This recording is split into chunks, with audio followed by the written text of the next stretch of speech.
Assalamualaikum warahmatullahi wabarakatuh.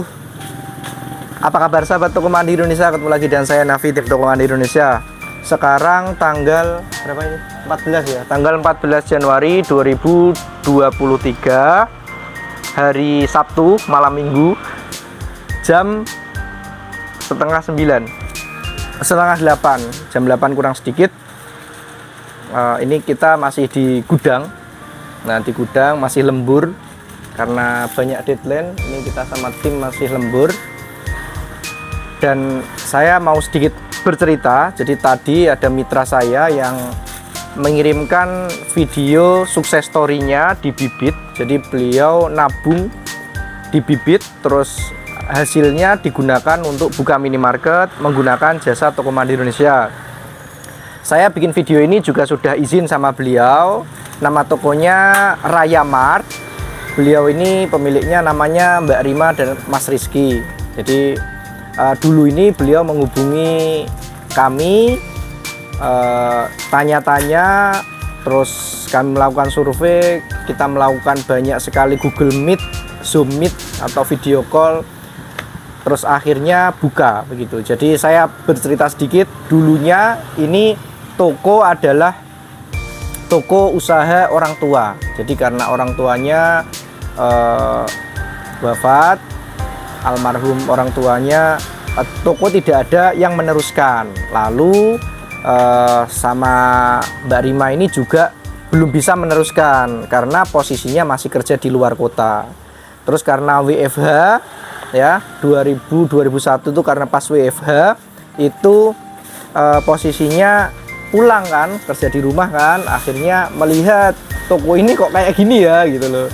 Dagangan masih banyak yang expired, tokonya nampak usang begitu, dikirim videonya ke tempat saya juga, loh masa iya toko kayak gini masih buka gitu. Terus akhirnya kami melakukan visibility study atau studi kelayakan, masih layak nggak sih begitu, karena dari Mbak Rimanya itu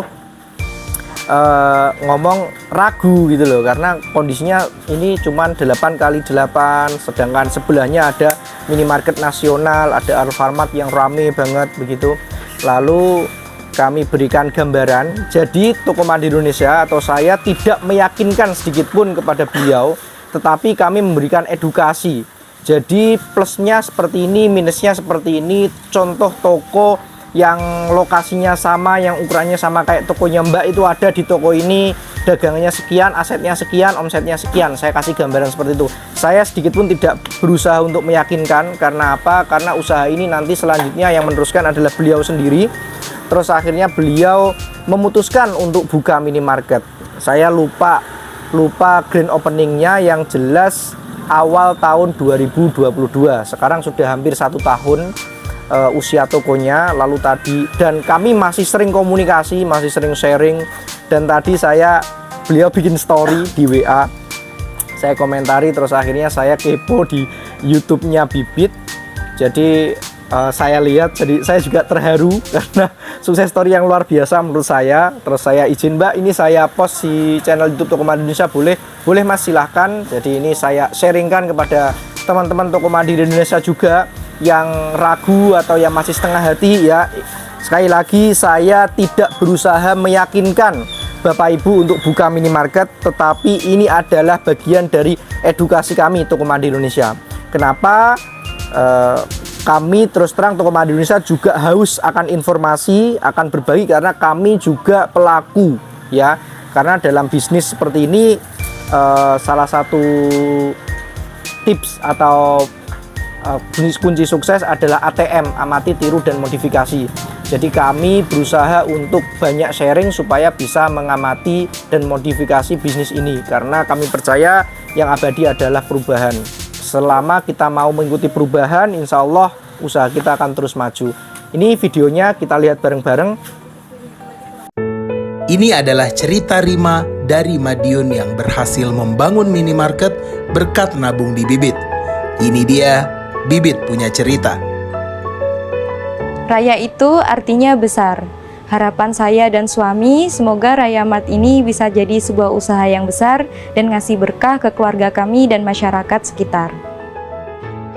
Halo, nama saya Rima, 28 tahun, asal Madiun. Saya berhasil menabung di Bibit untuk membangun usaha minimarket impian saya. Mimpi saya untuk membangun minimarket sudah ada sejak tahun 2020. Dulu ayah memang punya usaha supplier sembako, tapi semenjak ayah meninggal, tokonya terbengkalai dan saya bersama suami harus menanggung hutang yang ditinggalkan ayah.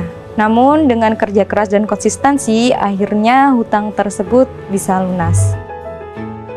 Saya dan suami kerja kantoran di Jakarta, namun sejak pandemi kami berdua diperbolehkan untuk WFH. Saat itu kami akhirnya memutuskan untuk pulang kampung dan bekerja dari kota asal saya, Madiun.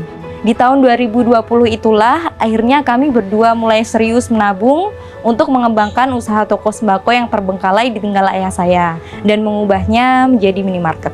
Hingga akhirnya setelah nabung sekitar 2 tahun, kami bisa berhasil membangun minimarket bernama Raya Mart ini. Saya memang dari dulu sudah membiasakan diri untuk menabung. Kebiasaan nabung itu berlanjut sampai saya menikah. Nabung untuk membangun minimarket ini tuh perjuangan banget sih mas. Saya dan suami benar-benar harus disiplin mengatur budget keuangan tiap bulan. Bahkan setelah mendapat gaji, nggak sampai 10 menit udah kami tabungkan ke Bibit.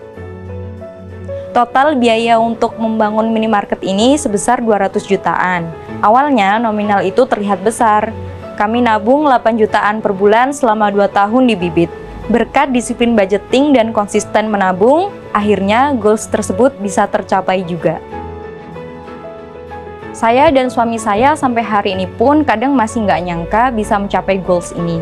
Kalau ditanya kenapa saya investasi reksadana di Bibit, sebenarnya dulu waktu awal-awal menikah, saya sudah sedikit mengenal reksadana.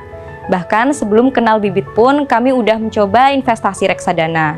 Tapi kalau dulu tuh repot, tiap mau top up reksadana harus ke kantor manajer investasi. Makanya kami tuh seneng banget pas dengar ada aplikasi Bibit yang memudahkan kami buat investasi tanpa harus keluar rumah. Dan yang paling saya seneng dari aplikasi Bibit tuh fitur untuk set goals. Contohnya pas bikin tabungan untuk membangun minimarket ini, saya bisa set goals tabungannya berapa, mau tercapainya kapan, dan langsung otomatis muncul di aplikasi Bibit per bulan saya harus nabungnya berapa. Sehingga bisa sangat membantu saya untuk fokus menabung demi mencapai impian untuk membangun minimarket ini. Nabung dan investasi itu mengawalinya mudah, tapi mempertahankan konsistensinya yang susah. Dan karena investasi itu berteman dengan waktu, maka investasi lebih awal dan konsisten menjalaninya adalah kunci, supaya goals kita lebih cepat tercapai. Saya sih percaya, dengan konsisten menabung, mimpi sebesar apapun pasti bisa kita capai.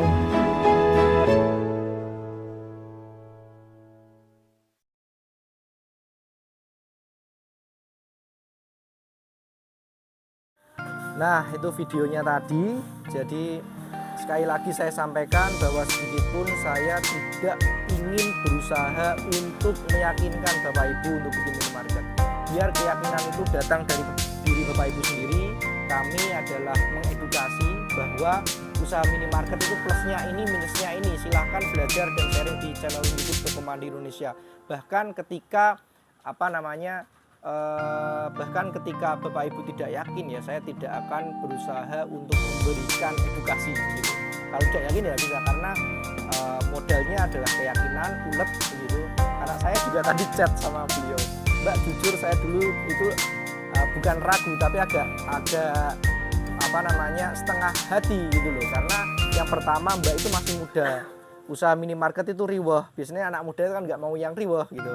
Terus juga posisinya masih pulang pergi ke luar kota begitu. Tetapi alhamdulillah beliau juga effortnya luar biasa, supportnya terhadap toko juga luar biasa. Terus akhirnya ya kurang lebih belum ada 3 tahun insya Allah balik modal lah ya.